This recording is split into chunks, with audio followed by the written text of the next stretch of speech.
If you've been desperately wanting to see a comedian complain about COVID and cancel culture in the year of our Lord 2024, boy oh boy do I have a comedy special for you and 1 hour of my life that I'm never gonna get back. Let me break it down for you, let's talk about it, because I need to get my thoughts out somewhere, and don't worry, this will not take an hour. In breaking down this special and understanding it, I think it's helpful to think about two uncles at Thanksgiving. The first one is someone who I like to make jokes about on this channel a lot, the annoying one, the one that nobody really likes. They're always complaining about kids running around on their yard, liberals ruining the country, and don't you dare ask what they think about Joe Biden, because you are going to get a talking to if you do that. Yes, I am thinking of one very real-life person for this example. 第二天脚就疼，你快拉倒吧，你净找理由，别瞎说啊！别让你二婶知道。这螃蟹老肥了，二手你尝尝。But then the second type of uncle, the fun uncle, Funkle, if you will, you know, he's a really nice guy. You'll have good conversations. He always has a lot of good stories.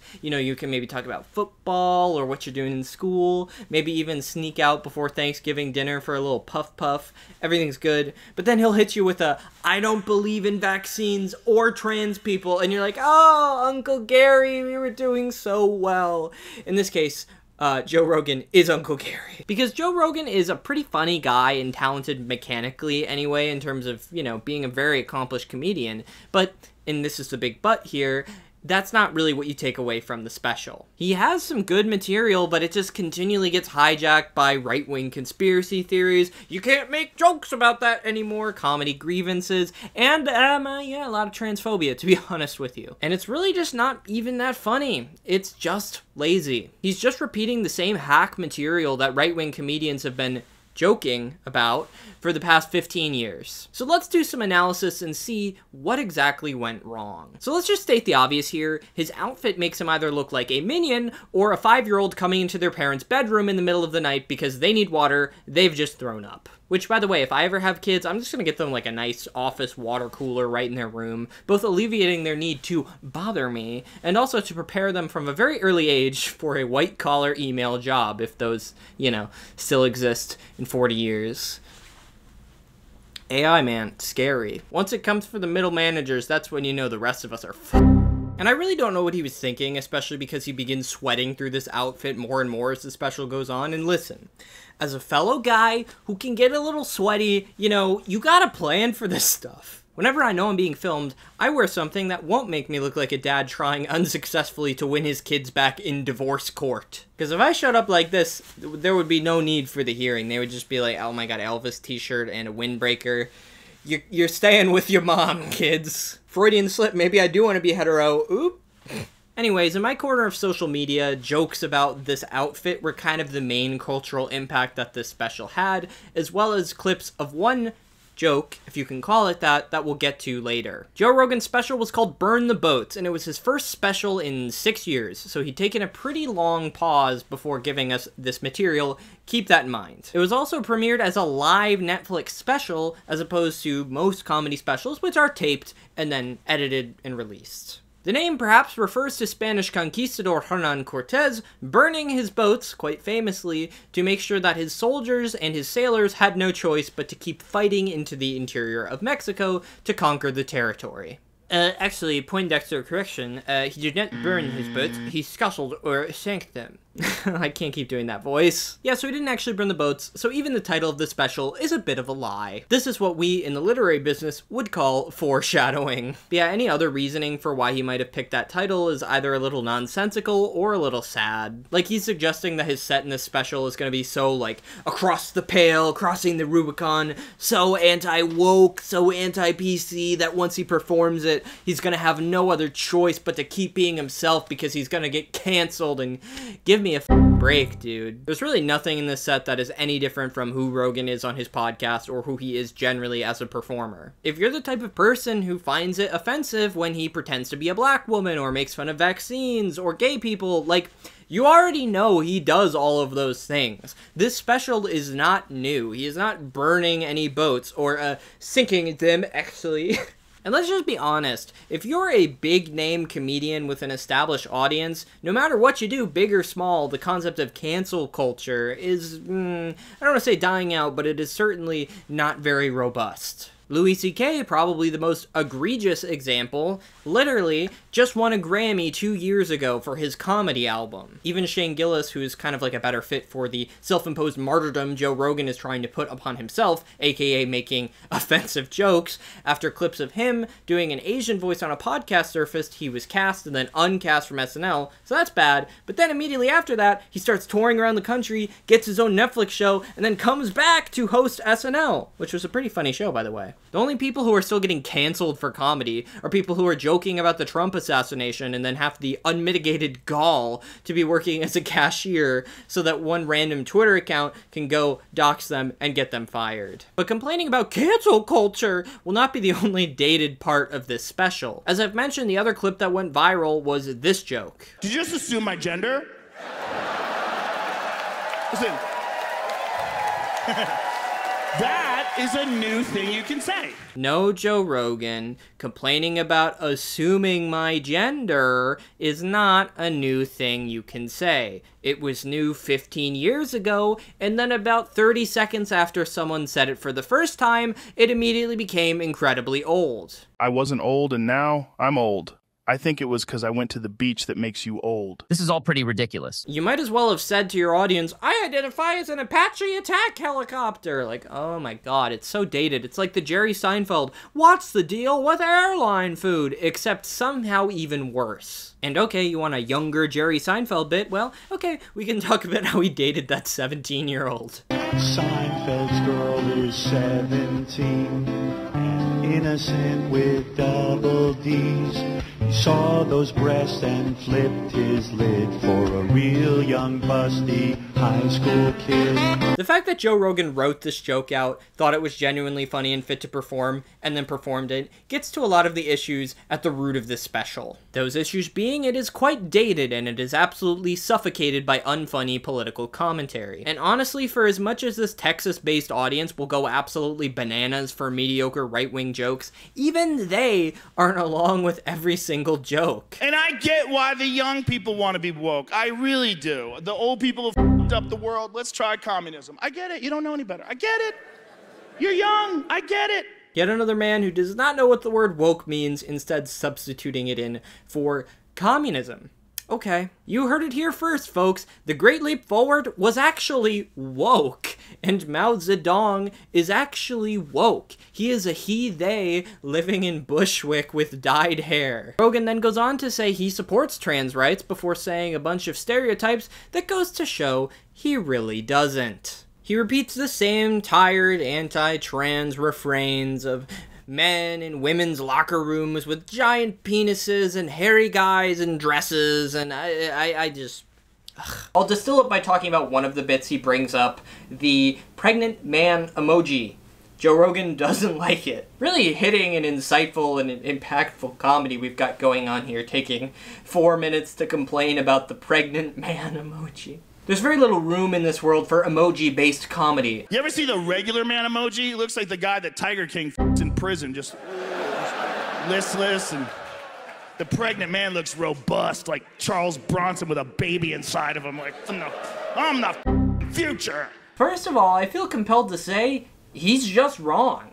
I had never used the pregnant man emoji, so I looked it up, and it just looks like a man. And that man is pregnant, obviously. But then the regular man emoji that comes up when you just type in man, I mean, he's got a mustache. And mustaches are what entire generations of guys like Joe Rogan have spent praising as giant signs of masculinity. So, like, I don't understand what to even... And I'm arguing with Joe Rogan about the pregnant man emoji, aren't I? I need to find God. I need to get my ass to a church. There's also just some garden variety transphobia, which I would describe as too mean-spirited to be particularly funny. It's almost like a pervert wizard waved a magic spell in the whole world. Like, with a wave of this wand, you can walk to the women's locker room with a hard and anybody who complains is German. Abracadabra! The sentence I wrote in my notes when I saw that joke was, I feel like I'm watching an old man angrily yelling at the world around him because it's changing and he doesn't like it. Which, I know it's a little wordy, but I think that could have made a great name for the title if we're gonna get rid of the whole Hernan Cortez reference. Rogan also makes a joke about feeling ostracized on account of his sexuality, this time to a raucous applause. Listen, if you're a heterosexual man, and I know there's a few of us left, you know, the extent to which heterosexual men are still insecure continues to baffle me. I mean, you guys have had like every single president, except for, you know, arguably one, James Buchanan, the maybe gay guy, and he was like the worst president we've ever had. So you guys have had it pretty good for a while. And I mean, maybe right now you could argue that, you know, heterosexual men are like the dinosaurs. They're not quite extinct yet because they'll live on as the birds. A lot weaker and a lot more gay. Anyways, I'm done being ironically heterophobic. Here is someone being unironically homophobic. but I think about gay men the same way I think about mountain lions. I'm happy they're real, but I don't want to be surrounded by them. They're a bunch of dudes who dudes. I don't like my chances. Okay, so generally the response when you as a gay person are like talking to a straight guy and he's like, oh, I don't care that you're gay, man. Just like, oh, yo, don't hit on me, man. Usually the response is, you're not my type, and you use 3-in-1 shampoo, conditioner, and whatever the third thing is. Both those things really aren't true. Because obviously Joe Rogan doesn't use the 3-in-1, and to be honest with you, if he went on Grindr, if he was offering the top, he would kind of have his pick of the litter. I'm gonna be honest with you. It is a buyer's market out there in gay world, if anyone wanted my opinion. I also haven't used the app in several years, but I'm just gonna assume that, you know, war never changes. In this case, war is gay sex. But I'm just gonna be honest, even though it's a joke, he's saying it quite sincerely, and the notion that all gay men are secret predators is incredibly insulting, offensive, whatever word you want to use, and it's coming at a time politically when the rights of not just gay men, but the entire queer community are actively under assault. This whole joke is really not that helpful. He also throws in some lines about how he's afraid of China and is annoyed with Mexican immigration. We let the enemy make our phones. We can't make a phone. There's 330 million Americans, plus Mexicans, and no one can make a phone? What's the real number? Who cares? What, are you racist? I'm not racist. Let them vote. Give them money.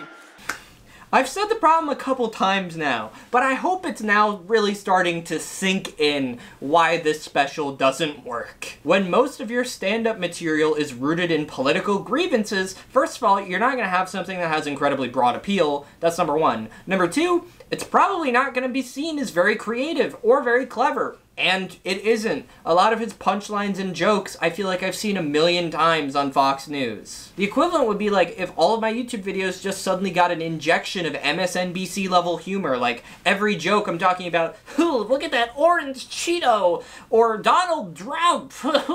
like that's just not funny, and nobody cares. And people have seen it before.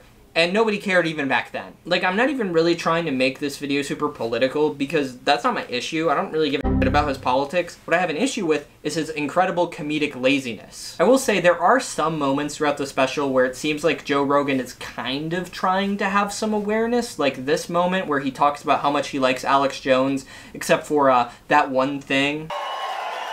Alex Jones taught me about this shit 20 years ago. Listen, he's right about a lot of things. He was wrong about that one thing, though, but he's right.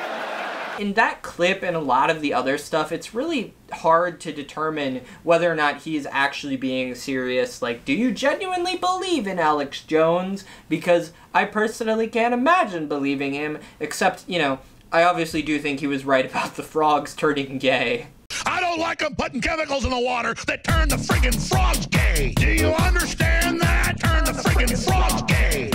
Serious crap. These moments of self-awareness come sporadically throughout the entire set, but unfortunately they're usually followed up by another joke that is either not self-aware, not particularly inspired, not particularly creative, or somewhat offensive, or some combination of all four. There's also a lot of jokes and time spent on one of Joe Rogan's favorite things, that is to say smoking weed, which, I'm sorry, I hate to burst the bubble of any stoner comedians out there, but nobody cares. Smoking is like CrossFit or wedding planning. Like, no one wants to hear about it.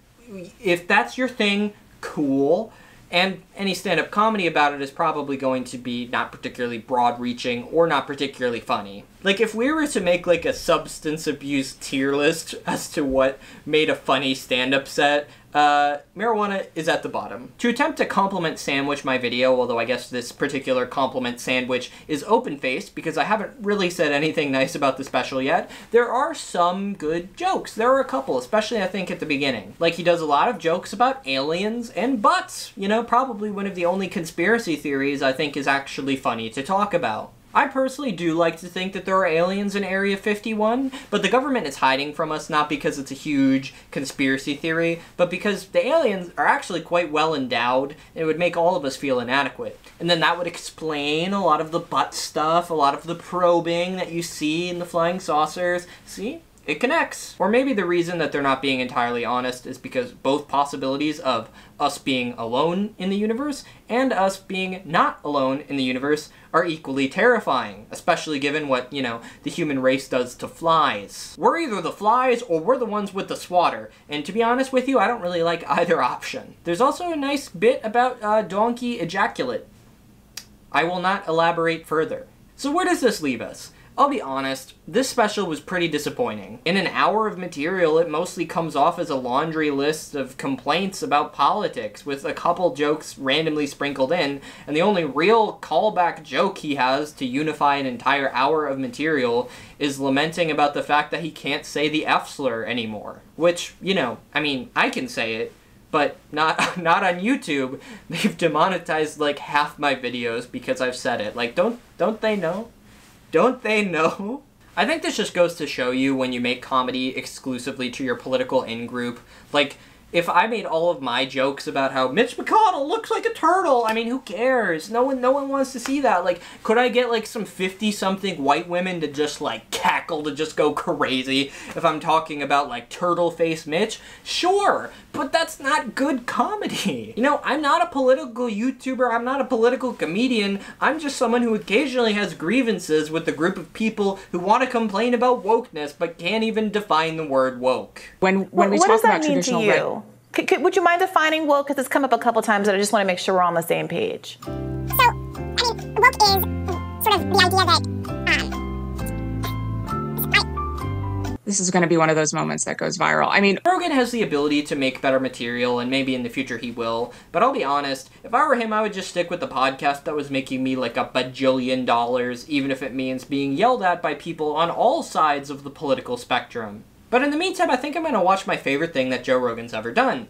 That's right, I'm going to shut my brain off, pretend to be a 10-year-old again with no responsibilities, and watch Fear Factor. But that's going to do it for me, guys. I hope you enjoyed the video. If you enjoyed it, please leave a like, please comment, helps get my video out to more people. And if you like my content, consider subscribing. I make 1 to 2 new videos every week, movies, TV shows, pop culture, news, all that fun stuff. But what do you think? Am I being too harsh? Am I being an asshole? Maybe, maybe not.